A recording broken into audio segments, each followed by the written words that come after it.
After owning Cooler Master's MM710 for a couple of months now, I have become very familiar with it. With the final edition now in my hands, can this mouse become my new main? Let's find out.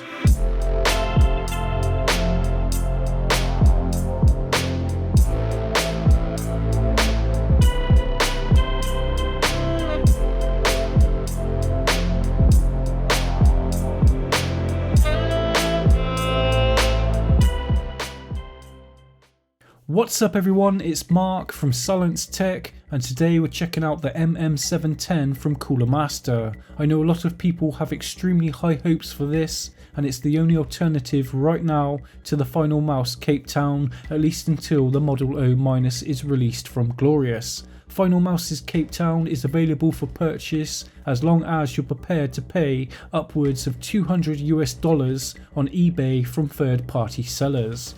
The general specs are very promising, a small mouse although the hump makes it feel a lot bigger, weighing just under 55 grams on my scales. This is all due to its lightweight construction and honeycomb design, and I love how the holes are in the shape of Cooler Master's own logo. It has a high-end optical sensor, the 3389, with a maximum DPI of 16K, plus the mouse comes with its own paracord in white or black depending on the colour you get. There's on-run switches on mouse 1 and 2, the scroll wheel and both side buttons. Underneath the mouse is fitted with 100% Teflon PTFE feet, although the edges aren't rounded off, meaning it won't glide as good as Hyperglides. They're more geared towards control. And lastly, there's a DPI button up top that allows you to switch between DPI steps of 400, 800, 1200, 3200, 6400 and lastly 16K.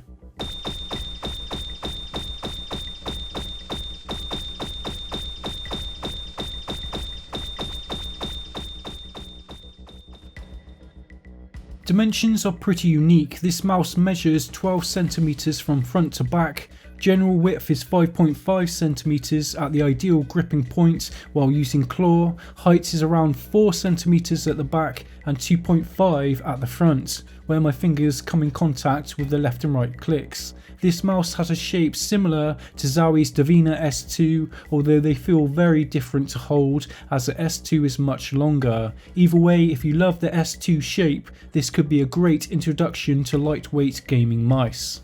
My hands measure 19 centimeters in length and 10 centimeters across, including my thumb. This mouse feels perfect for me personally. I couldn't use a palm grip with this mouse as my fingers are too long. 18 centimeters would be my max recommendation. I love the MM710 size. I aim better with it because its length forces my hand into a claw grip. Any longer and I would end up forgetting my preferred grip style and going back to a palm grip without even noticing while focused in game. Of course, that's all preference. I know some top Counter-Strike players use palm. Claw is just how I personally aim best, and I seem to get better dexterity when fine aiming at targets. Impressive. Excellent. So Cooler Master have done a great job so far, but there's a few drawbacks. Some can be ignored since it has such a lightweight construction. Let's take a look inside of the mouse and work our way outwards. The side buttons are mounted on metal plates, and the build quality on these alone are much better than any other lightweight mouse I've peeked inside of before. The scroll wheel looks fairly standard, but the top shell doesn't seem to clamp the right side down enough, resulting in vertical movements. Luckily it's attached to a very sturdy metal mount inside, so while there may appear to be some movement, I would bet this scroll wheel will last a very long time. Apart from what I would consider minor issues, I'm very happy with the overall build quality inside of this mouse. Putting the MM710 back together and feeling the overall plastic construction, there are certainly areas that could be improved, but might I add beforehand, none of these seem to affect my gaming performance. Firstly, both the left and right clicks have hardly any flex, considering it only weighs 55 grams. In my opinion, they're more than acceptable. There's two coatings available in either matte or gloss. I much prefer the gloss finish and I really like the white version as well. In black the design is a little too subtle for my liking. Cooler Master could have dressed the mouse up a little bit more by shipping the black model with a red paracord and red accents, while the white model could have been in blue. That would have made the mouse stand out a little bit more, although I do appreciate people will like the minimal design. Checking out the buttons, mouse 4 and 5 have a slightly mushy feel to them. You get the initial click, which is solid, but they travel way further into the shell, which is strange since the metal construction inside is so solid. Plus their shape is unusual, with a sharp edge directly in the middle. Sometimes both buttons can also be hard to distinguish between each other because there's no gap in between them. Both left and right clicks are light to activate while still holding enough tension to prevent accidental presses. The scroll wheel has nice defined steps, plus the middle click feels easy to press in with a nice tactile bump. Lastly, having a DPI button will be useful once the software comes out. Hopefully I'll be able to rebind it. The DPI button is very light to press, but I've never pressed it by mistake.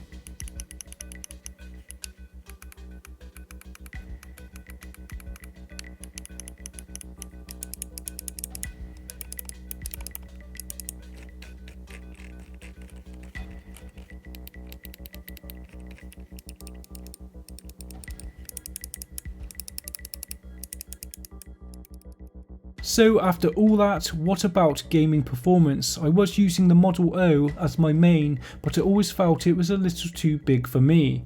Currently I have a Cape Town on the way as well, but right now at this moment in time, despite any issues that I've mentioned, the MM710 is my go-to mouse for FPS gaming.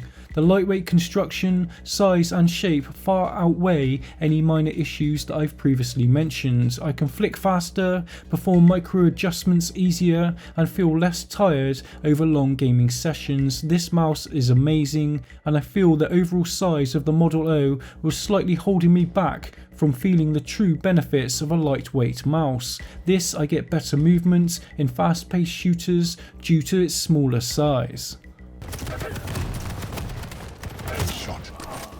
Anyway, I guess it's time to round off my review, bearing in mind I haven't tried the Cape Town or Model O minus, the MM710 from Cooler Master is now my number one mouse. I tried going back to my beloved Zowie FK2 for a comparison a while back and it felt like a brick. Honestly, it's crazy how quickly your mind adjusts. Would I recommend the MM710? Without a doubt, especially if you've missed out or refused to pay the high price tag for the final mouse Cape Town.